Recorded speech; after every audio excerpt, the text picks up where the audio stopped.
All right, YouTube, watch it, like it, enjoy it, subscribe. We're talking ACC football today. Champions, all that stuff. ACC, like, subscribe. Anything else, guys? Comment your player of the year. Giving our official predictions that we will revisit when the season is over. Comment your player of the year and worst team. All right, love you. Bye. Hello, Kayce. Hello, Jack. Did you do something different to your hair? I'm wet. Your hair doesn't look wet. It's dried, but I got wet for the yak. Oh, okay. I don't know. It just looked different. Yep. No, I usually don't douse it in water halfway through the day. Okay. Makes sense. And it just dried just like that. How we feeling over there? Good. Good. The comedy of errors hopefully is over. COVID got me. But and he's not joking, folks. folks. He actually got COVID. 2023, Brandon Walker got COVID. My wife has it right now, so it's just all up in my house. Sucks, but it is what it is. And now we move forward. Jack, you seem you haven't moved since we started. No, I was just letting you guys talk about COVID and whatnot. You don't want Jack to start talking about COVID, do you? Well, Jack doesn't believe in it anymore, so no. I understand. I barely did, but there is an uptick right now. Everyone was sick last week, and now they're better. Crazy how that works. How's the vibe down there at the office? Interesting, to say the least. I mean, here's the thing. These are, as someone like yourself, in case you've been here a while and used to come in every day, we all came in a lot every day, even after when Dave wasn't here. It's fascinating who was here all day today and still here right now. Because you remember when we would record. Yeah, there's people in that office today that haven't seen that I haven't seen in years. Quite literally years. Yeah, there's one guy, K. Marco in there. I was like, oh, yeah, what's up? I know it's really funny because I'll get comments like, oh, we forgot you existed. It's like, yeah, because I went on maternity leave. I'm like, there are people that weren't on maternity leave that are popping up like crazy. I will say, to Jack's point about how people, you can tell who was here for a long time and who wasn't. Back in the old office, like, you knew who wasn't there every single day. Not because there was a roll call, not because there was, somebody snitching. It's because we were all on top of each other, and Dave was there from sun up to sundown, and you knew. And then for the last few years, it's not the way that it's been. And I think the people who got hired in that time are in for a very rude awakening, if I had to guess. Yeah, I guess we'll see how it works out. Yeah. Well, my favorite part of the video today was showed everybody getting there was Katie getting there at 8:37 and knowing in my mind she's gotten there at 8:37 every day since she started working there. Like, this isn't new for her. It's not new. She actually texted me yesterday morning because it is really nice that Katie gets up so early because I'm always up early now. So nice. I know that she and I can. Has she ever texted you? Has she ever texted you at 5:30 in the morning? We were texting this morning at 6 a.m. I texted both of them about something that happened at the office yesterday, not about unnecessary roughness, and they were responding at 6 in the morning. I woke up at like 7:15 and saw it and was like, oh, damn, they're up. Yeah, well, I mean, I have a human that makes me get up every single morning. But Katie was texting me yesterday morning, and it was like 8 o'clock, and she was like, oh, my God, Dave is in here. Thank God I'm already here. And then I obviously saw the way the rest of the day went, and I was just like, holy shit. Katie is like, that yesterday she was just like, thank God I came in. But Katie's She's always here. If Katie wasn't here, she is literally the face of somebody that's like, it wouldn't matter. She could disappear for 3 months. She's built up that much of a reputation of like being the GOAT, not to glaze too hard, as they say. As the kids say, Brandon. But don't say internet things, Jack. But yes, the inside Barstool stuff, if you're listening to this podcast and you are like a Barstool fan, not just a college football fan, obviously the last few days, everything has changed radically for this company in the last 48 hours, not just because Dave bought the entire thing back for essentially nothing, but just the vibe is so old school. Everything is back. I mean, Dave has not owned this company 100% in over a decade. So if you're involved in the Barstool day-to-day drama, this is like Christmas to you. All right, we're not. No, but you know what Christmas is? Coming soon. College football is about to start, baby. Yep, it's soon, and today we're going to start looking at conferences. Let's do that right now. All right, hello and welcome to Unnecessary Roughness, Barstool's college football podcast. I am Brandon Walker. Kayce Smith is with me. Jack is with me, and they're going to tell you about a delicious drink. High noon, Jack. I am doing it every single episode. I am a rare case of wanting to wish summer away because that means football is coming. But I do understand there are a lot of people out there that are not wishing summer away. The pool pack, still the limited edition pool pack, is out for the summer. I don't know if you saw the video from Roan. It was a TikTok after the news that Dave bought back Barstool 100%. Dave High Noon. I mean, talk about a marriage. They're one and the same at this point. I think Dave pisses High Noon. He does, for sure. And all that being said, Roan made a video where he goes into one of the High Noon fridges, gets a High Noon, opens it, and he just goes around everyone with their High Noons, cheersing, and everyone saying Viva. That is Barstool High Noon. And guess what? Everyone at Barstool celebrated with the High Noon because so many people are excited. Well, High Noon is also back in the office. I know you guys were talking about the last episode that we were, or was it whatever episode it was that the shipment was out? The shipments are back in here. The ship, I don't know if it was already in the, maybe they were listening. Maybe. And if they were, thank you. Thank you. So in front of us right now, we do have the tropical pack, which is watermelon, mango, passion fruit, and pineapple. An underrated pack, by the way. I feel like we don't talk about the tropical pack enough. It is a very good pack. I love the mango. And then we also have the tequila, which is the 2 strawberry, 2 lime, 2 grapefruit, 2 passion fruit. So whether you like vodka, whether you like tequila or both, High Noon, Sun Sips, go to your liquor store, Drizzly, wherever. You know where to find High Noon right now. Oh. If you don't, you live under a rock. And if you listen to this podcast, you don't live under a rock. So no, you know where to get your High Noon. The tailgate pack is coming soon. The big boys, the tall boys, was peach and pineapple. They're all out there. Thank you to High Noon.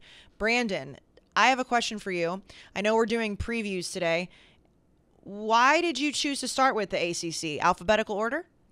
Of course, alphabetical order. I just chose the ACC because in my mind, the order of the conferences is just by the alphabet. I go ACC, Big 12, then Big 10, which that's alphabetically incorrect. I was about to say that's backwards. And then you have to. Sometimes I slip the SEC ahead of the Pac-12 because it's just so much more relevant. So I don't know. ACC is always the starting point, and who knows what I do after that. Well, I knew that you wouldn't start with the SEC because that would be a homer thing to do, and we already get accused of that enough. And the Big Ten would kind of be like chalk. I don't know why. I didn't think the ACC was going to be first, so I figured you must be alphabetical. Must be. So here we are. I don't know if the Big Ten is going to be chalk this year. I do think the Big Ten. No, I mean it would be a chalk choice. It would be a chalk choice to go Big Ten. When you're preparing for these conferences and talking about them this season, it does feel like there's a lot set in stone in some conferences. Like in the Big Ten, I do feel like the champion is going to be one of 3 teams. And in this league, the ACC, I just don't know. I can see a world where the champion is not one of 2 teams. It's either Clemson or Florida State. I don't even know where you would begin to ponder a 3rd team in this league that we're going to talk about today. Before we talk about the ACC, though, I want to talk about a couple other things. Scoop City, I know, feels like Scoop City's slowing down a little bit, Jack, because after last week and conference realignment really hitting the fan and people finally starting to be like, all right, conference realignment's kind of bullshit. We're ripping apart leagues. We're ripping apart rivalries. And for what? And now this week we had some chatter about the ACC talking to Stanford and Cal and Notre Dame standing up and saying, hey, ACC, you should take Stanford and Cal, which the ACC right then should have slapped Notre Dame in the fucking mouth and said, shut the fuck up forever. just shut up. If you're not going to join our league, you can't tell us who can join our league. But anyway, it does seem like now we're in the slowing down period of realignment and shifting back to football, Jack. We'll see. I still think, unless Florida State comes out and says we're staying in the ACC, I don't think it will ever be at bay. It's not like we're docking the ships until that happens, because we're a week removed when this comes out, or it will be coming out tonight, but tomorrow will be a week removed from the news that the Florida State is partnering with JP Morgan to try to raise the funds to essentially get out of the ACC, their grant of rights and whatnot. We'll see. I do agree with you. I think the overall narrative is that this stinks. My thing with Florida State and Clemson going to the Big Ten is not that I want it to happen. Right. It's more so I believe it's written in the stars. Well, the first last week is the first time we saw an active Power 5 conference basically ripped apart, ripped from the seams.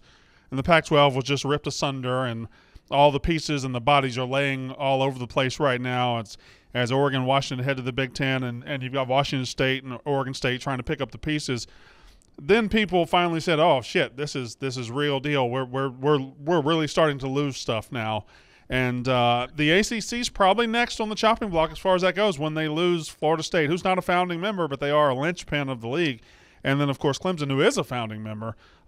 Jack, you've made this point over and over. This Florida State's kind of taking the public heat here, and Clemson's probably going to get out by they're going to escape by a cloak of night under Florida State's wing when it happens. We talked about that. No, we talked about that in the last episode. we did like a whole Jack called Florida State the girlfriend and Clemson like the wife, and I said good cop, bad cop, which it kind of is. It's like Clemson's like, okay, well, we're going to do what Florida State's going to do. The thing is it's conference realignment has definitely slowed down as of the last few days. But Florida State came out and said, it's not if we leave, it's when we leave.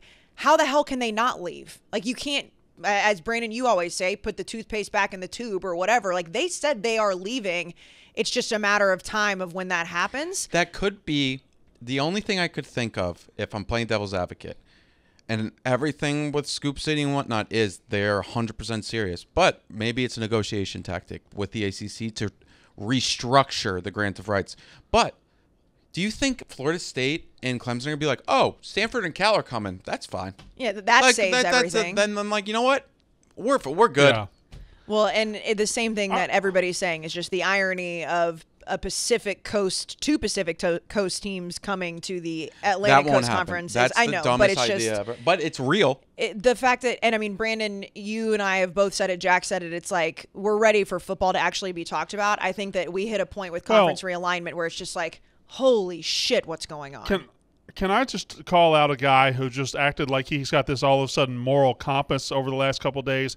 Greg Sankey the other day came out and basically was passing around a bucket for the Pac-12 saying, now conference alignment hasn't gone too far. We've ripped some things apart and stuff like that, and basically lamenting the fact that conference realignment has maybe swallowed the Pac-12. And he's acting like somehow he and the SEC are above that. You guys, the SEC walked right into the Big 12 last year and took their two breadwinners. Just walked into the Big 12 and took their two breadwinners, said, come over here, let's make a bunch of money. Didn't give a shit about the sanctity of the Big 12 or all of that. Just went and got them. So don't sit here and say, well, it's really a shame that Big 10 went and poached the Pac-12 like that. You fucking did it first. You went and did it. And this is a game you started. They, without that domino, the Pac-12 doesn't get taken like it at all. Because also, I wanted to ask you this. Kayce wrote a great blog about the Johnny Manziel Doc. Do you think conference realignment would have been this prominent if Johnny never existed? Because Texas A&M, how we were talking about, we were joking around. Texas A&M marooned college football. Oh, and by the way, I don't know if it was you, Noah, who it was, but the Longhorn Network clip without the context really fucked me up, guys. So thank you for that. But I just want to say, I thought if let's say Johnny football did not, let's just say Texas A&M was another Missouri. Do you think it still would have been the SEC would still be as big? That's not the question. But do you think conference realignment would have changed? I guess I've never put those two things together. I mean, watching that documentary, which I do. Yeah, but hold on, time. They moved before Johnny was even a thing. No, I know. But if you look at conference realignment, if Texas A&M wasn't as big of a winner in Texas conference realignment, I don't think Texas would have ever considered going to the SEC. They saw that their little brother was getting more money than them, and they were like, "What the fuck?" I think that happens with or without Johnny, though. Yeah. Okay, that's the question I was asking. I may not have phrased it properly. No, so I think that the thing that Johnny did, and that people saw in the documentary, if you didn't already know, and I have some beef with it being untold, but that's a whole different conversation for later. But that A&M's immediate success, and to look back and say, okay, they lost to Florida because Cliff Kingsbury didn't give Johnny free reign to be Johnny, but then by the end of the season, you look, if they would have beaten Florida, they could have potentially been, obviously in the SEC title. I think the success in the SEC immediately is wildly different, but I think that's only for A&M. I think that's more of a conversation just for A&M, not for all of conference I was just thinking realignment. about that last night. But A&M moving to the SEC for the reasons that A&M moved, just like the reasons Missouri moved, that changed everything because it did take other schools to look and be like, oh my God, like A&M was middle of the road in the Big 12. They weren't winning shit in the Big 12 since 1998, and they were able to go make millions and millions of dollars more and to have the visibility and play the Alabamas of the world every single year. That changed everything for sure. I'm ready for the Swamp, the Swamp documentary. I haven't watched the Johnny documentary yet. I'm going to watch it, but I'm ready for the Florida Gators, Urban Meyer. I'm ready for that one. I'm a little concerned we're almost so excited that we'll come away from it thinking, man, we didn't really learn anything. The Johnny did have some good tidbits. See, I wrote, Brandon, I don't anticipate that you read my blog because you're just, not a great reader of my blogs. I don't read. I don't think he read. Let's be honest. He's not reading anything. But I wrote like a whole. Put some tits in it. Fair. I did. What? Well, I did. What'd you say, tits? I did. I put the Scooby-Doo girl. I didn't do a recap of the documentary in the blog. So if people are listening like, oh, we don't need another recap blog. I absolutely did not do that because nobody wants to go read that. But I went and took it from my perspective of what I got out of that. It was this documentary, it should have been multiple parts. I think the biggest complaint that I've seen is that it spent too much time on his A&M time and not as much time on what happened after the NFL crashed and burned. But there were so many, as college football fans, there was so much in it about the way the NCAA was working, about how he was sidestepping the NCAA with his sidekick. Man, I got it. Did you know the truth to this, what I'm about to say? I remember back then hearing the rumor that the reason he's got so much money is he's from a Texas oil family and they just got money. He's a spoiled rich kid. That's just something they made up to cover up the money he was getting? Okay, so in the documentary, Uncle Nate, his name is Nate Fitch in real life, which I don't know if I was supposed to dox him or not, but I did. No, I think they actually say it. But so there's a middle ground of that story. In the documentary, they make it seem like Johnny came from no money whatsoever and that they made up this story to make it seem like he had money at all. There is oil money in that family. Like, if you Google it, you can look at that. But what they did was they took it and said he has fuck you oil money so that nobody would question the private planes and the cars and all of that. So there's a whole story in there, not to spoil too much, but where Johnny calls his grandfather and says, hey, can I give you this cash? You write me a check so I can put it in the bank to make it look like you gave it to me. Because his grandfather does actually have some type of money. Now, the type of money that they pretended like he had, it was a complete lie. And it's an all-time lie, by the way, because until now, most people believed that he had so much money that a private plane wouldn't even be a drop in the bucket to his family. That part was not true. I believed it until legitimately most it people came did. on the documentary. But there still is some money there. It's not like he was broke, dirt poor. Like, they do have oil, I mean, in Texas, but there is definitely an element of shock there. All right. Y'all want to talk about the ACC today as we dive into conferences? Yes, and you know what, Brandon? I said this last episode. It's so hard for me, and I'm really happy that it's happening because it means the season's actually coming. But with all the conference realignment, it's almost hard right now to rewire my brain and our brain and be like, okay, this is the current ACC. This one will be easier, but like when we get to the Big 12, Big 10, SEC, that's going to be hard. All right, so I have prepared a little segment. It's almost a speed dating segment where I'm just going to give you the profile of all these teams up and down 1 through 14. And I'm just going to see how it goes just to familiarize everybody with the teams that we're going to be talking about. And then we'll go through and we'll award who we think is going to win the championship, coach of the year, upset of the year, player of the year, stuff like that. But we start, and you guys can weigh in on these teams whenever you'd like. Okay. We start with the University of Virginia. And Virginia is a tragic case right now because obviously their season ended in tragedy last year and there's no laughing matter. Now as we begin a new season, this might be the worst team in Power 5 football. This is not a good football team this year. Transfer losses have killed this team. Their quarterback is gone. Their best DB is gone to Florida State. Their best linebacker is gone to Iowa. The offense was terrible last year. The defense was okay. But this year, you got Keaton Thompson back at receiver. Their schedule is hard. They got Tennessee at Maryland. They start the season with Tennessee at Maryland and JMU. I don't think it's crazy to say they might win 1, 2, they might not win a game. Like, this is a bad, bad, bad football team. Yeah, Jack? I think they may not be as that bad. They don't play Florida State or Clemson.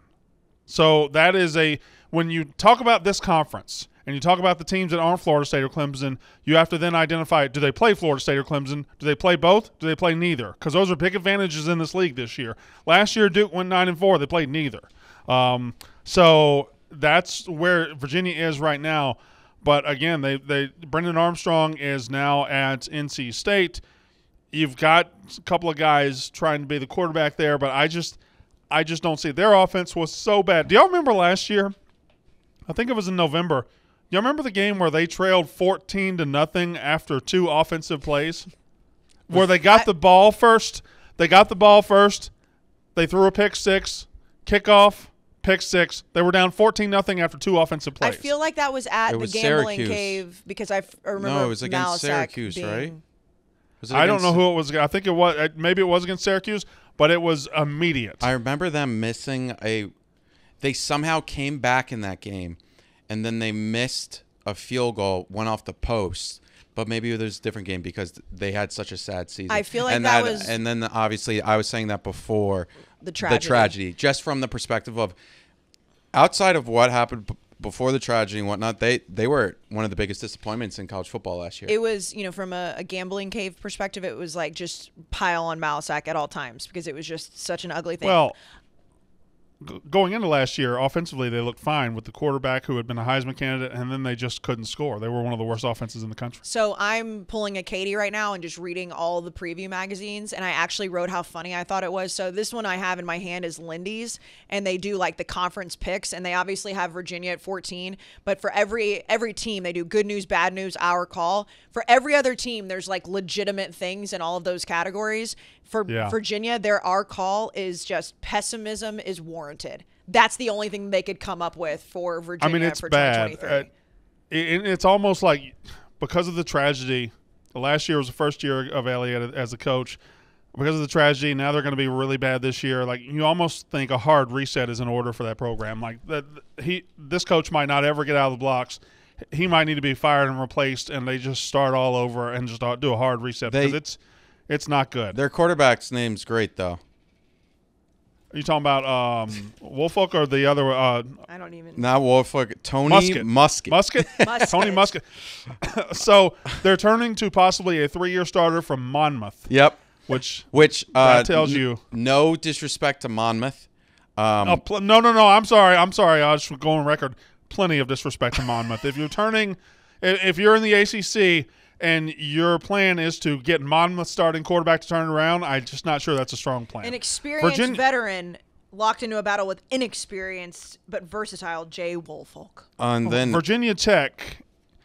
The state of Virginia's Power 5 teams are in bad shape right now. The best team in Virginia legitimately might be, JMU? Liberty? ODU? Like, it's not Virginia. It's not Virginia Tech. Virginia Tech, you talk about a bad offense. They were 100th or worse in every single offensive statistic last year. Just a bad team. Now, they went out and got some transfers. They got an ODU transfer, Ollie Jennings, a receiver, Jalen Lane, a receiver for MTSU. They got some guys. They got Grant Wells or Drones there at quarterback, a transfer from Baylor.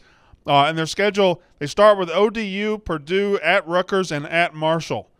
If they go 1-3 or worse, it's a disaster. It is an absolute disaster, and Virginia Tech could be really, really, really shitty and bad again. Again, like ODU could beat them. At Rutgers is not going to be a walk in the park for them. They could start 4-0 and be right back on the come up, or they start 1-3 or 0-4 or 2-2, and it's bad. I mean, Marshall beat Notre Dame last year. Look at their schedule, Brandon. How many games would you say they'll be favored in this year? 2, maybe 3 at the most. Yes, I think that's the best way to go. Many. I think maybe Wake Forest at home you get them favored. The first game of the season, Old Dominion, which they lost last year, they'll be favored in that one. But man, Brent Pry is a defensive guy. He's a defensive guy, but that offense was it was beyond the worst in Power 5 football last year. It was wretched. And they're returning like a decent amount on defense. They brought in 2 transfers, 3 returners on defense, but it's going to be tough. It's really going to be tough. And talk about a team, we mentioned them when we were talking about the ACC, about a team that's really kind of lost. Because you could see, let's say the ACC really has like kind of a Pac-12 moment, which I don't think they will, but kind of similar. Virginia Tech may be someone left at the table just because these past, ever since Beamer left, it hasn't been great. Yeah, Brandon, I'll be interested in your take in this, and then we can obviously move on because we spend so much time. But I said, now, they've not been successful on the field, but their culture and like the vibe around, especially when they were playing well, I think Virginia Tech would eventually be a good fit in the SEC if the SEC ever expands. Like, I don't think that Virginia Tech would not be a good fit. Well, here's what they're looking for. They're looking for their Kansas State moment, and meaning Kansas State and Virginia Tech are very similar in that for much of the history of college football, they weren't great, but then they found magic with a coach. Virginia Tech found it with Frank Beamer. Kansas State found it with Bill Snyder. Well, Bill Snyder, the end came, and they found another coach. Kleiman now has them winning the Big 12. Has them winning conference titles, has them doing the same things that Bill Snyder did. They found the next guy after Snyder to continue what the come up that they had. Virginia Tech hasn't found it. There's been no success outside of Shane Beamer. The last guy, Fuente, was an abject failure, just terrible from Memphis. Brent Pry, through a year and a half, hasn't really done anything. They don't recruit Virginia well. Virginia is a loaded-ass state. I believe I saw that out of the 4 or 5 stars over the last 3 years, Virginia Tech has gotten less than 5% of those guys from the state of Virginia. You can't win DC's like that. DC's right there, and I don't think they're recruiting DC or Baltimore well either. Well, Baltimore's in Virginia, right? No, Maryland. What am I saying? But, Brandon, who do you think will be worse, Virginia or Virginia Tech? I think Virginia will be worse because I think they're both really, really, really bad. Yeah, it stinks. But Virginia Tech at least has some shining spots on the defense. I feel like Virginia, it's hard to kind of pick out what's a good thing right now. Yeah, it's depressing, though, to be a football fan in the state of Virginia right now. Georgia Tech, the question here is, was the turnaround real? Last year they went 4-4 after they went to the interim coach, who's now the head coach. They beat Pitt, they beat UNC, they beat Duke last year. Like, they had some decent wins. Their entire offensive line is back. They got all 5 of those guys back. They got some SEC transfers at receiver. The defense wasn't bad. It improved 50 spots from the year before to last year. They've got an all-ACC safety. They've got transfers out the wazoo. Wide receiver, quarterback, defensive back, all from A&M. Kayce, in this conference, you're going to learn almost every team has a transfer from A&M. It's crazy.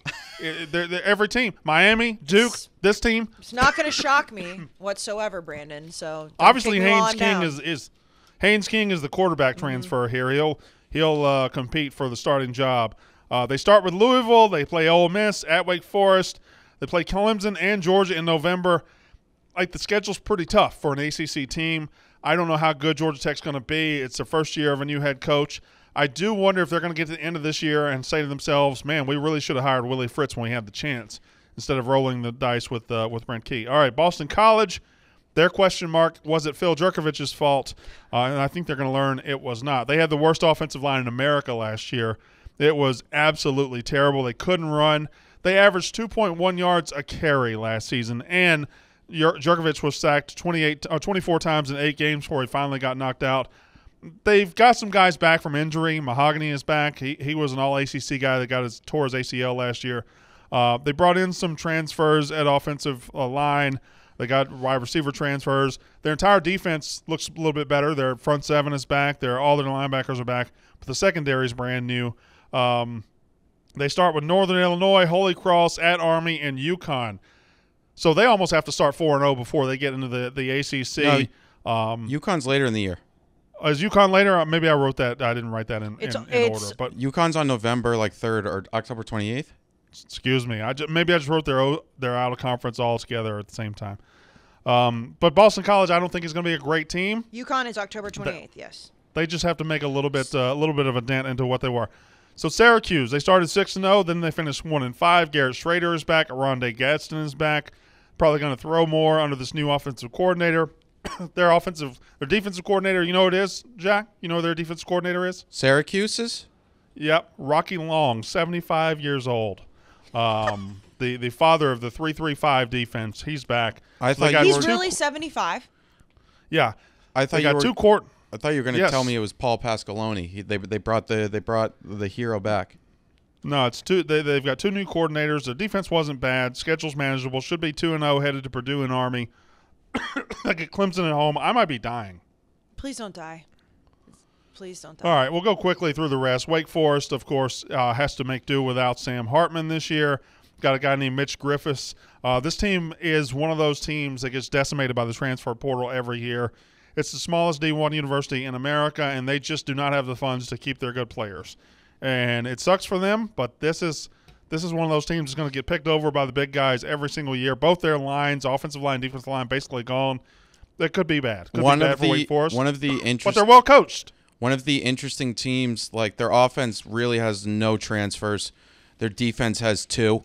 They're just the face of they didn't even try to replenish, and their returning production is 1/16 out of 132 or 34 now in FBS. All right, the Duke Blue Devils, last year's darling, they went 9-4, but had a very easy schedule. This year, Riley Leonard. By the way, I don't think people that I'm gonna die. I can't talk. I'm not laughing that you're going to die. I'm laughing that we got to take a break for like 2 seconds and you're still about to die. Drink some water. Their offense. The water didn't help. Their offense is loaded in terms of returning production. I mean, Riley Leonard ran for 700 yards, 13 touchdowns. Riley Leonard is what people think KJ Jefferson is. I think this is dual threat. Like, he's a really good dual threat. Also, I mean, like, you know who would love him right now? Anybody? No, Alabama. I mean, he's from Alabama. Like, imagine if you put Riley Leonard on the team. I mean, Jordan Waters, our running back, Jalen Calhoun, Jordan Moore. Like, this team is loaded. They brought in guys on the offensive line and the transfer portal, returning production 5th. Well, that's the thing that with people are talking about, their schedule was so easy, and like, can Mike Elko repeat this year? Go look what they were doing in the transfer portal over the offseason. I feel like – sorry, go ahead. Elko improved them so much last year. Their D improved 50 spots. They did lose their defensive coordinator, but he brought in a guy from A&M that was on his staff out there. So you just assume it's going to continue getting better. They got transfers all over, like you said. They've got a defensive tackle there. All ACC guy Dwayne Carter is as good as anybody. They got transfers on the defense from A&M, from Miami. The schedule though is tough. It's not easy. It is. In fact, if you wanted to say last year's was easy, like this one is that much tougher. They play Clemson, Florida State, and Notre Dame, like the all three national title contenders. Then you've got Louisville, at North Carolina, and their home games, NC State, Pitt, Wake Forest. Like this is a tough schedule. They also have a road game, out-of-conference road game. At the toughest place to play in the country? Yep, at UConn. This is that's going to be a huge game. It's the basketball rivalry. I can't wait for that game.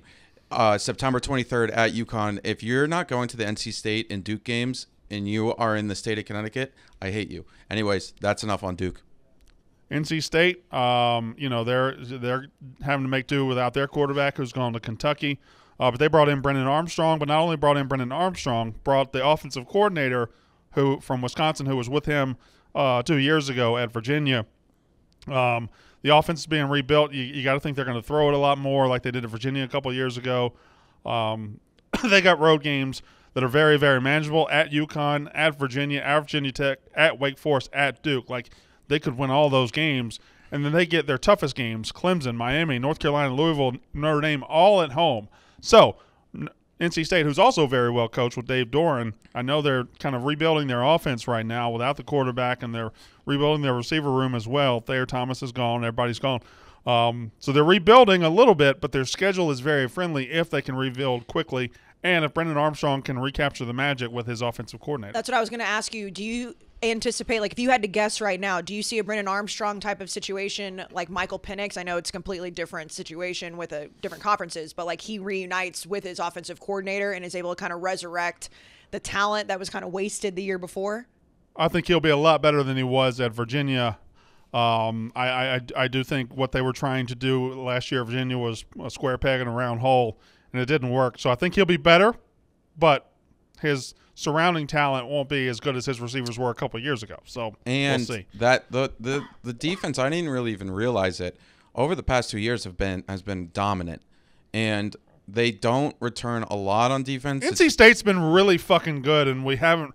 Last year, injuries got them, and their quarterback got hurt, and it kind of ruined their season. But they were a loaded roster. And Peyton Wilson, linebacker, All ACC.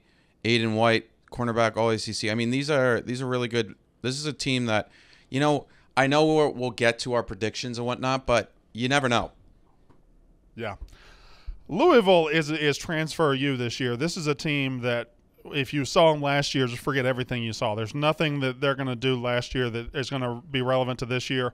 The coach is new. Brom coming in from Purdue. He went out and got Jack Plummer, who played for him there. They don't have to play Clemson. They don't have to play Florida State. They don't have to play North Carolina. They miss everybody. They have the easiest possible ACC schedule. They open with Georgia Tech. They got Murray State, Indiana, BC. Like, they're going to start 4-0. They got loaded wide receiver room with transfers. Just every receiver is a transfer. They're all good. You got transfers all across the defense. This could be the team that goes from being okay, and their defense was great last year, to being really good, and their schedule is very, very friendly. They could win 10 games and not be very good. It's not just very friendly. It is a third easiest schedule in all Power 5. And this is another team that has an A&M DB transfer.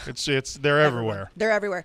I think that Louisville is going to be the team this year that when we look at Jeff Brom, and I understand he's not a first-year head coach at all, but this being a first year at Louisville, we're going to look at him the way we have the last few years at different schools like Sonny Dykes at TCU. They're not going to make the national championship, in my opinion, but the way that he's going to take this team from what they've been to the next level, I could see us sitting here at the end of the year being like, Jeff Brom is one of the coaches of the year because of not just the way their schedule lays out, just like the elite talent they have, bringing in the quarterback, and just the fact that Louisville, like when the predictions started coming out that they were so high, highly hyped and ranked and all that, it was like, what? It's like, no, Jeff Brom has an opportunity to really resurrect this program. That's all right. Devil's advocate.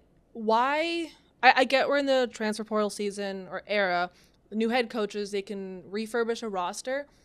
Why is it all of a sudden become that people just assume that all the pieces, transfers from across the country, are going to fit so quickly?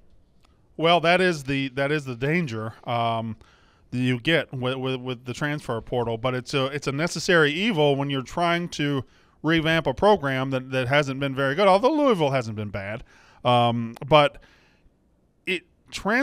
new players and new coaches are always hope. A new coach is always hope. Mm-hmm. Your first year of a coach, you've always got that new coach shine and that new coach smile. Now you can do it with the entire roster. Now you can have that feeling of having a new coach and having a new strength coach, and oh my God, they're doing things you never would have thought they'd ever done at practice, and they're unlocking talents we've never had before. And you can have that throughout the entire roster and not just that new head coach shine. And I think Louisville is probably the most revamped roster maybe in the country as far as the transfer portal goes, outside of Colorado, who – we still don't even know who else is going to be playing for Colorado this year. And not only is a new coach always a great piece to have a hope in, it's also now new coaches can have success immediately because of the transfer portal. And not to say that there haven't been new head coaches that haven't had success, but you used to have to be like, well, let him get all of his guys on the roster. Let all those recruiting classes really get on campus and see what he can build. Now they can come in and immediately have guys that they would have recruited on campus altogether. Will it fit? We don't know, but they don't have to wait to cycle out the guys that the old coaching staff had. It makes excuses that Oklahoma fans and other fans have for their coach look really stupid. When you say, well, he's only been here a year. It was only 1 year. What did you think he was going to turn the whole thing around? Yeah, because Lincoln Riley did it at USC. He went and got the transfers and did it. The national championship loser last year was a guy that was the first year on a 5-7 program. So it can be done. All right, quickly, let me get through these last couple teams. I'm just going to go ahead and tell y'all right now, for all the shame that me and Jack get for sucking down the Texas Kool-Aid every year, I'm going to suck down the Miami Kool-Aid again. I'm ready. Not. I'm ready. No, my body's healed. I'm ready. The books are with him. No. I know that. But after I'm ready to tell you, listen, put him through, Miami's going to be good. Miami's going to be good. They got 2 new coordinators. I think he had bad coordinators last year. The guy that's now at Alabama, I think he's just slumped over on the donkey at the end of the trail. He's finished. Josh Gaddis was a joke at offensive coordinator. 2 new coordinators. They're going to be better off at coaching. You know, Lance Guidry had one of the best non-Power 5 defenses in the country last year. Marshall, now he's here. I just really think Tyler Van Dyke's going to bounce back. The running back room looks good. The receiver room looks good. They have I think it's the most important game in the country for 2 teams that aren't in the top 10. But it's Miami and Texas A&M in week 2. I think that's just such a gigantic game that you can't even understate it, because the winner of that game goes forward so much and the loser falls back so much. If they beat A&M September 9th, they're going to be 5-0 headed to a slate that has North Carolina, Clemson, Florida State, NC State. Like, they could be 5-0 heading into that slate. So we'll see. We'll see. I'm going to save my thoughts on Miami for our predictions. No, I love Miami this year. I think they may have the most talented defense in America. I think they look fantastic. I don't want to give my predictions away, but Miami's going to come up again. I mean, Miami's coming up for me as well. You brought up. They do have, like, that North Carolina game's going to be tough away, but Florida State is away as well, and then Clemson I think's at home. That will be big. It's also, they have 7 new assistants on staff, and they have a double coordinator switch. So it's not just the players that are all turned over; it's the coaching staff too, which is insane. But I think that's a good turnover for them, because I think they really hired bad coordinators last year. Pitt, very quickly, they got Jurkovec there. The D is solid every single year. Jerk is healthy, and he's got his old offensive coordinator as well, who was the offensive coordinator at BC.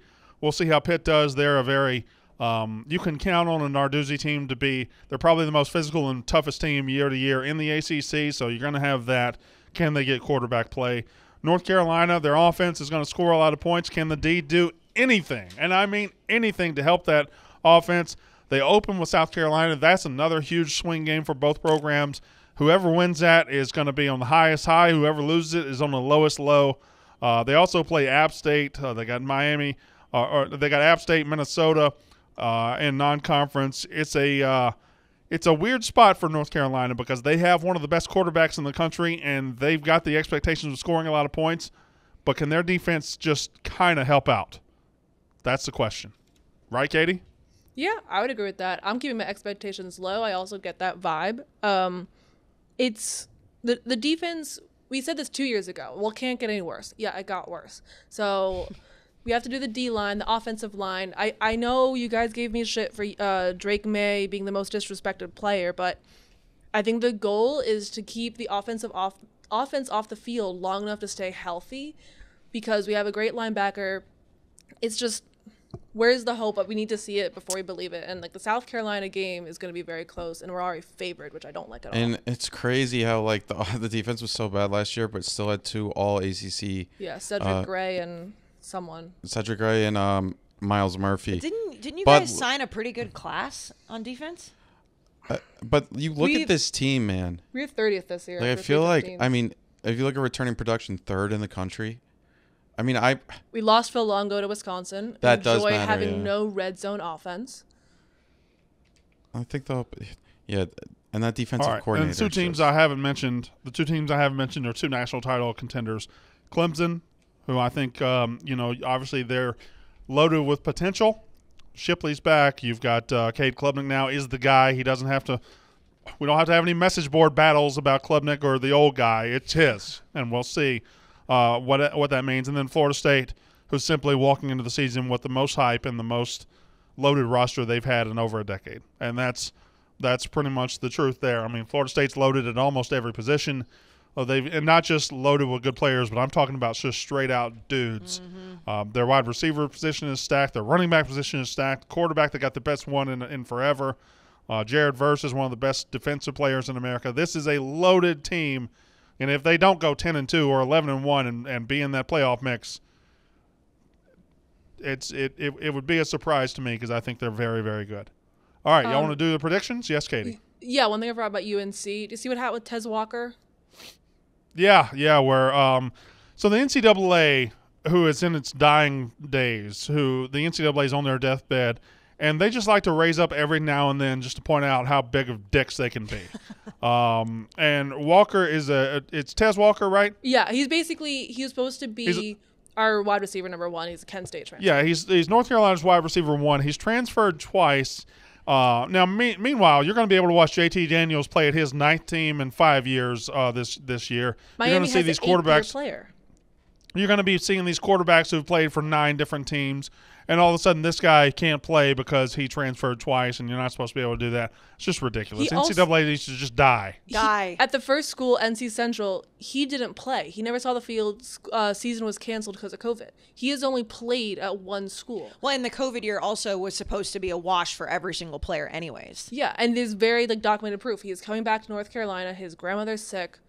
It's not a JT Daniels situation. I know we already mentioned a little bit of the Johnny documentary, but boy, did it remind me just how much of just clowns they were in that situation.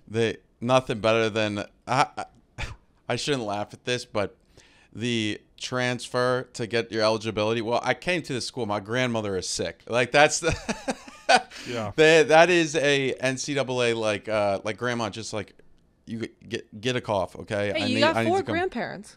You got 4 transfers. Yep. All right, here we go. Here are our topics. Best team, or who's going to be the champion of this league? Who's going to play for the championship? Who's the surprise team? Who's the player of the year? Who's the most disappointing team? Who's the coach of the year? What's the upset of the year? And I'm going to add who's the worst team. Okay? Okay. So, everybody, who is the worst team in the ACC? I'll go first. It's Virginia. They're bad. I'll go second. Oh, you're going to keep going. I don't think you can go wrong with Virginia or Virginia Tech, but I'm going to go with Virginia. It's just not good. Kayce, who are you going to go with? Also Virginia for all the reasons mentioned earlier, and I just think that if you're trying to be right on this graphic, which we are because we'll talk about it in December, I don't think voting for Virginia is going to make you wrong. Jack? I think it's I'm just going to go with Boston College out of spite. I'll do that. Yeah, just out of spite. I think they're in that dungeon. I think there's 4 teams down there: the Virginias, Georgia Tech, and Boston College. And I think Boston College is going to come out of there as the worst. I can't wait to beat them again. And you're right. I want to say this. I want to say this about this league. There's certain leagues in this country this year, like the bottom of the SEC is going to be Vanderbilt. They're not that bad. The bottom of the Pac-12, I don't think is going to be that bad this year. The bottom of the ACC, the last 4 teams are fucking garbage. Bad. I know. I mean, they are bad. There's 3 levels of teams, I think, in the ACC. You have Clemson, Florida State, then you have the mid-ground, like the UNC, Miami, maybe Louisville, and then maybe Pitt. Everybody else. You really think Vanderbilt would do better than those 4 teams? I think Vanderbilt. I do. I think Vanderbilt's in that basement. Me too. I think they're toughened by iron. Like they've seen a thing or two. But at what point do we just that's not enough? I'm there, Jack. I think they would be the play worst team in the ACC. Really? But I think they would be worse in that than basement. Yeah. Yes, significantly. I don't think so. I don't think it'd be a blowout. I don't know if they'd be significantly bad. But I think Vandy plays Wake Forest this year. I don't know who Vandy plays this year. Vandy does play Wake Forest, and Wake Forest is going to be a significant favorite, I believe. All right. Has everybody said their worst team? I think it's a toss-up between Virginia Tech. I also like a sneaky worst team. I think Georgia Tech has the potential to be there. But my official pick is Virginia, but... for official graphic pick, it is Virginia. But I think it could be a 3-cycle between Virginia's and Georgia Tech. I like the way that Jack said it. There's a basement, and there's 4 teams in it. Yeah, dungeon. Dungeon. You said dungeon. Excuse me. The ACC dungeon. I like it. That could be a good graphic. Like when ESPN Friday night, and you got 2 bad announcers on the call, and welcome to the ACC dungeon. Where's with Syracuse? 2 teams enter. One's gonna. Syracuse ain't terrible. Syracuse, I think's in that. It's not. They'll be bad in the ACC, but they're not the dungeon. Like they'll handle those teams. They're not god awful. They're not in just everybody else category. Syracuse is a solidly mediocre team. Yes, 100% agree. That's the best way to say it. They're mid. Yeah, they might have some really bad moments, but you're not going to look at them and just be like, "Good Lord, they shouldn't be playing football right now." All right. I guess who's the most disappointing team of 2023? Kayce, you can go first. Oh, Katie raised her hand. Go ahead, Katie. Katie, I've never seen Katie raise her hand like that. That means it's time for her to go. I said it a little earlier. The Louisville thing. Maybe this is me, just assuming that all the pieces are going to fit so quickly. People are questioning LSU's secondary because it's all transfers versus Florida State. People are picking them strictly because of that. Nothing against Louisville. It is any program with a full turnover that's just Their top returning receiver has 31 catches. Next one has 7. It is Yeah, but they went and got guys. They got a ton of guys. I was going to finish with saying they are rebuilding. It's a lot of pieces. It's a lot of different backgrounds coming together. So watch them start out under 500 second half of the season, figure it out. I'm just interested to see. I don't think it's going to fit well quickly. I will go. I am sorry for this. Katie, you probably will agree with me. I love what's going on at North Carolina offensively. I think Mac Brown is a great coach. I even said that I truly believe that we're disrespecting Drake May sometimes because we don't talk about him near as much. Now, I understand he's projected very highly to be a great quarterback. However, I think that as good as he is and as good as this offense is, I think this defense is so bad, and I have no faith that it's going to take a true step forward to match the offense, which to me is going to be disappointing. Because if you have one of the best quarterbacks in the country and you have somebody who's very high in the Heisman odds and you have a coach who has won it before despite it not being there, and you have all these pieces offensively and your defense just cannot get the job done, that is disappointing. And if North Carolina could just take even, I'm not saying a gigantic step, Reasonable, but even mediocre, middle of the pack, would be nice. To play defense, then I believe that they would have a really good season. I don't necessarily know if that's true, but if you have, just to say it again and put a cap on it, if you have one of the best quarterbacks in the country and you are not competing for your conference title because your defense is so bad, that's disappointing. Yeah. Also, what do you think the total would be for USC versus UNC? Because I think that'd be like 150 points. Because we're the less glamorous USC with that. In that we have the offense, zero defense. Crazy. I think it would just be the App State UNC game 2.0. Tons of points. All right, Jack, who's the most disappointing team? None. I think everyone's going to do just what? I think this. Well, what a weird answer that is. None. Not BC even? Well, I just said they're the worst. You think everybody's going to play to their Yes. What about potential? Wake Forest? That was my second guess. Wake Forest is going to be bad, but like that won't be expecting them to be disappointing. bad. Like I look at this conference, I'm just looking at it right now. It's a disappointing conference. I think Miami's going to take that step up. Even if they go 8-4, that's not disappointing. Pittsburgh. All right. That's surprising, I think, for me. So none. Well, I'll just say I think it's going to be Duke. And I think the coach is good. I think the talent's good. But the switch from missing Clemson and Florida State to then playing them and then adding Notre Dame, like their schedule is very, very difficult. And they went 9-4 last year. I don't think they're getting close to 9-4 this year. I think they're going to struggle to like a 6-6 season. And it's a team that's basically right on the outside of the top 25 this year. That's going to be a very disappointing season. A lot of what Jack's saying is right. You can't really change the stripes on any of these teams. There's bad teams that are going to be bad. There's mid teams that are going to be mid, and there's good teams that are going to be good. So it's hard to see a lot of but I do see Duke. They're not going to live up to their expectations because of that schedule. This is one of those questions that we talk about with Alabama, Ohio State, now Georgia, Michigan, whoever it may be. I think if you're a Clemson fan and you're telling the truth, if you do not make the college football playoff this year, it is disappointing because they made 6 straight consecutive college football playoffs. They haven't been back in 2 years. Even if they win 10 games again, if you don't make the college football playoff 3 years in a row as a Clemson fan, I do believe that's disappointing. Now, I don't know if that's going to happen or not, but that's where I think you can look at it as from a Clemson standpoint and say, okay, winning 10 games is all fine and good, but that's not good enough here. That's not good enough under Dabo. That could be a disappointing season for them. Who's the surprise team? I'll go first. I'll go second. It's the U. I have them too. I like the U. I think that I'll switch my pick. I think they're going to be very good. Last year was a disaster, and everything that could have went wrong. I think the coach is too good to have that happen twice. I got Miami. I have Miami as well. All the things that you mentioned earlier and just now, I also think that when we talk about Miami's downfall last year, there were so many injuries, and you can't always blame injuries. You can't always say, well, if all these guys wouldn't have gotten hurt, we don't know what would have happened. That is a massive part of what happened with that team last year, and I think that it's going to take what happened last year and say, all right, that was just a really perfect storm of shit. Like, there was just so many things that went wrong. I do not believe that this team is not talented. I believe Tyler Van Dyke is still a very talented quarterback. Just everything that could possibly have gone wrong last year went wrong. Now, I'm not near as high on them as I was last year, not just because it bit me in the ass, because I still look at what else is happening in the ACC as higher. But I do think they're also going to be the surprise team because they're just going to be like, oh, well, 2022 was just a disaster and we're moving on. Jack? You're not going to like my answer, but Clemson's going to be the surprise team of the 2023 season. I think they're going to be. Jack, do you get the assignment here? No. I agree with them with this.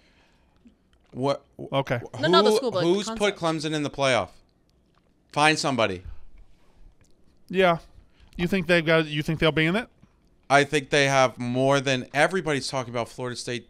Florida State this. Florida State that. Florida State's back. Clemson's losing. Dabo's losing it. Oh, new quarterback. Da da da da da. I don't feel like I'm hearing people talk about Clemson. This team is very good. They return a lot, and I mean, I think they're going to be very, very good. Like in a way that's going to scare a lot of teams. Like if they don't go 12-0, 13-0, I'm going to be really surprised. Well, that's also a question that's a bigger picture question. You know, we talk about, has Georgia taken over Alabama's dynasty and what's Alabama going to do? Like, if Clemson does not make it to the college football playoff this year, it is a very fair question to say, is Dabo Swinney's playoff era over? Because it would be 3 years in a row, which is crazy because the fact they were in 6 consecutive playoffs tells you how good that team was. But if they miss it 3 years in a row, I do think that you have to look at it and say, okay, Dabo, They're not what's going going on? to, though. If they make it again, I feel like it's like, okay, a couple down years. Nick Saban's had a couple down years. That's fine. But if they don't make it again, I think we got to start adding them into the dynasty question of just like, all right, their playoff eras are over. All right, who plays in the championship game in the ACC? I'm going to say my school. Did you not say Miami? Why? No, I said I had a. You said Miami. No, I said I'm switching my pick. You talked over. I was going to do I had slashes to have outliers. I'm going to do NC State because I think that the Brennan Armstrong and Robert Anae combination could actually really work. Their defense is going to work year in, year out. Just like if it clicks, it has great potential, I think, to be very dangerous in the ACC. All right. So who plays in the title game? The two teams that play in the title game. And now they have ditched the divisional structure.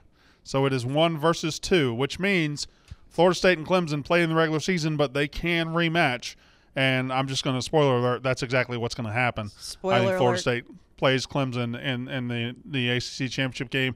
I guess North Carolina could catch a flyer. Miami could catch a flyer, but I think Florida State and Clemson are head and shoulders above everybody else. Yeah, if we were still in a world where divisions were happening, I would say North Carolina, Florida State, but we're not. That's the 1 through 14 battle, which I love. I'm so happy they got rid of divisions. I'm going to agree with you, Brandon. I think it's going to be Clemson, Florida State. Where could you see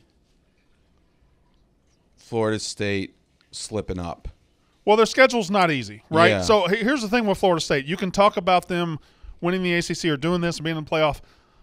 They also could be out of playoff contention by week 4? Well, yeah, because they play LSU week 1. They open with LSU. If they open 0-1, they have a road game at Clemson in a couple of weeks. Their season could be done as far as playoff goes very, very early. But if they split LSU, Clemson, and they're 1-1 there, and they're going to play Clemson again later, that could potentially turn the ACC title game into a playoff itself. Yep. I think Florida State's schedule's not that easy. I mean, they could slip up a couple times.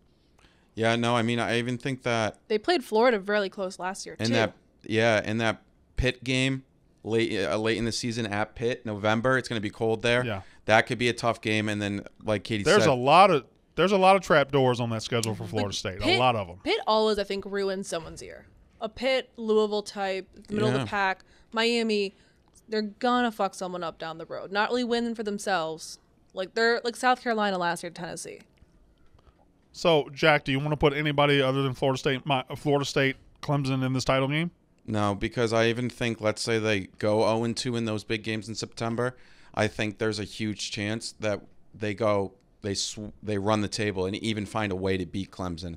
I'm high on Clemson, obviously. I'm going to pick them to win the conference, but that's not out of the, like, let's say they had 2 really close games and lose them, but then they go 11-2, beat Florida State in the ACC championship, or beat Clemson in the ACC championship. That would not shock me at all. Well, and just like last That year scenario- when we looked at the Florida State LSU game and we made such a big deal about it, and that's fine. It's week 1. We're going to overreact to it, but we know that that's not. I mean, by middle of the season, nobody was looking at Florida State and LSU the same way we did in week 1. So I think they can't get killed. But even if they lose to LSU, I don't. I think it matters a lot. I think it matters a lot more this year because they're both top 10 teams. Yes. Last year, you had Brian Kelly, and he was a new guy, and then you had Florida State. They were trying to put together the pieces. But this year, they're both national title contenders. The winner of that game is going to just springboard into the rest of their schedule. The loser is going to be fighting from behind. But it won't make that big of a difference because it's a top 10 game.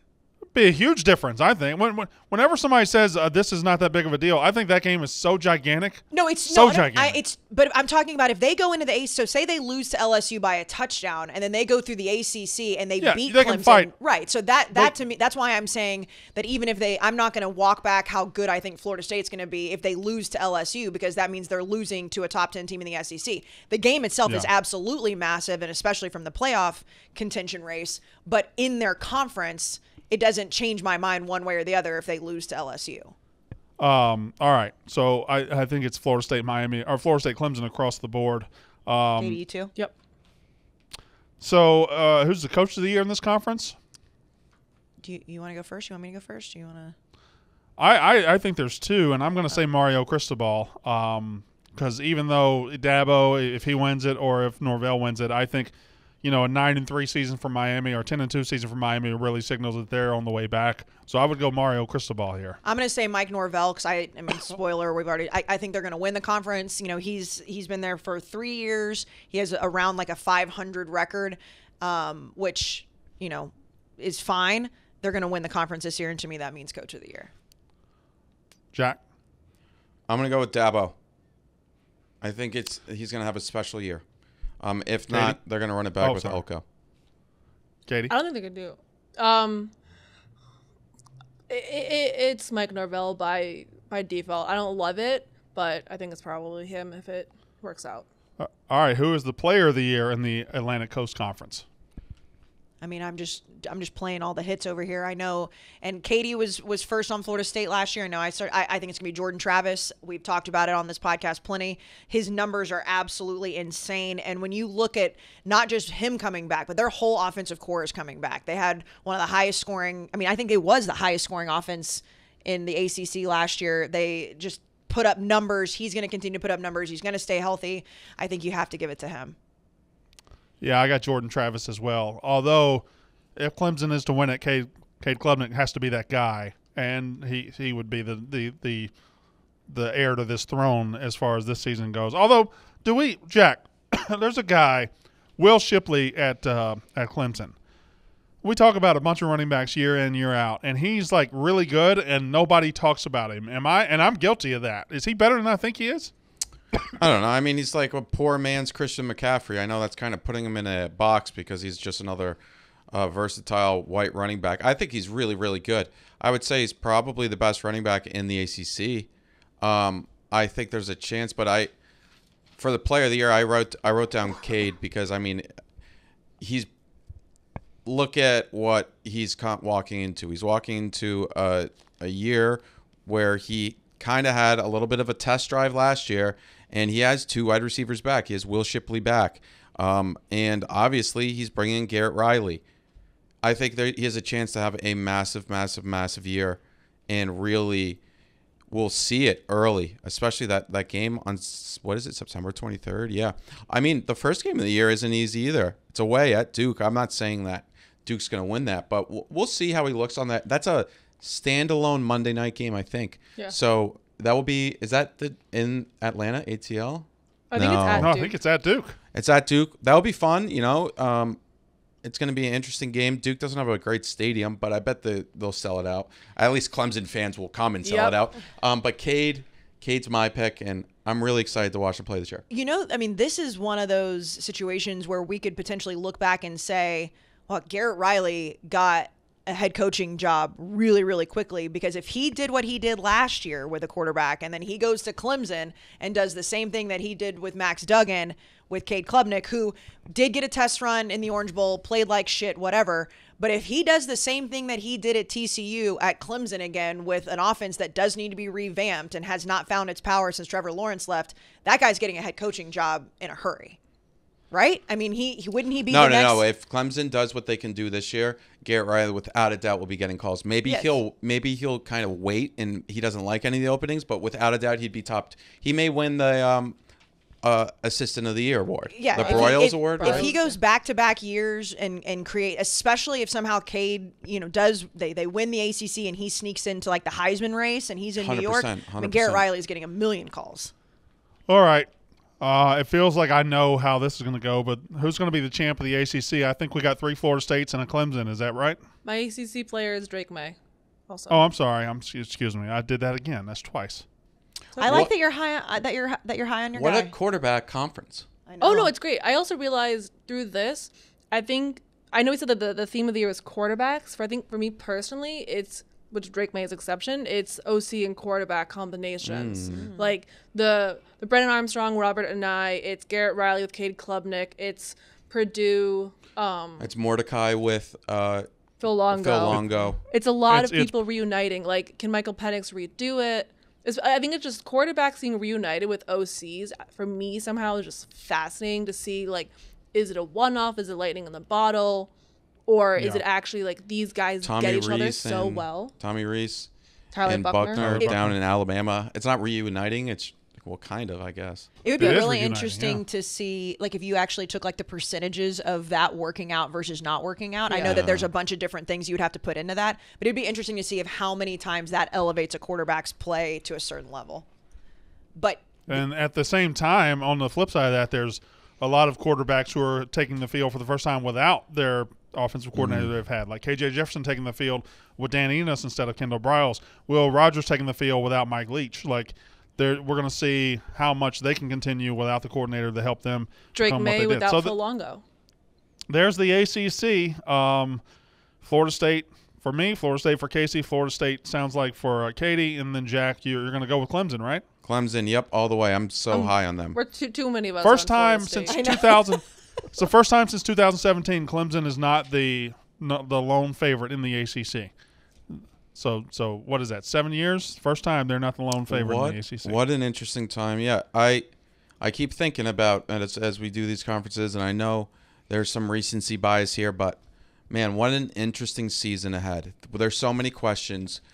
It's not just in the ACC, but throughout the major conferences, because it's like, man, what is college football going to look like in 2 months? Not even just the conference realignment. I mean, like, who's going to be the star? Well, we know Caleb Williams will be around, but who's Alabama's quarterback? Are they good? Georgia, does Carson Beck take the reins? Clemson, Florida State, Duke, I mean, Miami, are they back? Going back to the Lindy's magazine, because I agree, like, we just don't know. I love that they do the big ones in the conference, like all the games, and they map out like the entire schedule of what they think the big games are. And it's like, if you look down to like November 11th, like Duke at North Carolina, Miami at Florida State, those are big games right now because of what we're projecting. Those games could not mean shit by the time we get there. And that's what's so interesting every year, to look at the schedule that far ahead. Yeah, for merch right now, like they're trying to plan 3 to 4 weeks out for wins. I mean, that's which is great. It's awesome, but it was like, just heads up, we could get 2 weeks out and the design has to be scrapped when certain team opens up 2-2 and their fan base is in an uprising. Yeah, so much is going to change so quickly. All right. I guess next time we'll do another conference, probably the Big Ten. Big Ten, okay. Or the Big 12. Who knows? One of those. One of the big teams. You're going to fire it off. We'll let them know. Yeah, we'll let them know when we talk about it. Yeah, it's going to be one of 4. Because we already crossed off one. And I can tell you it won't be the SEC because Brandon will save the SEC for last, is my assumption. Maybe. Who knows? The Pac-12 is going to be so awkward to... That's what I'm saying. It's sad. It's such an interesting conference. R.I.P. It's also, I'm just happy to be talking football.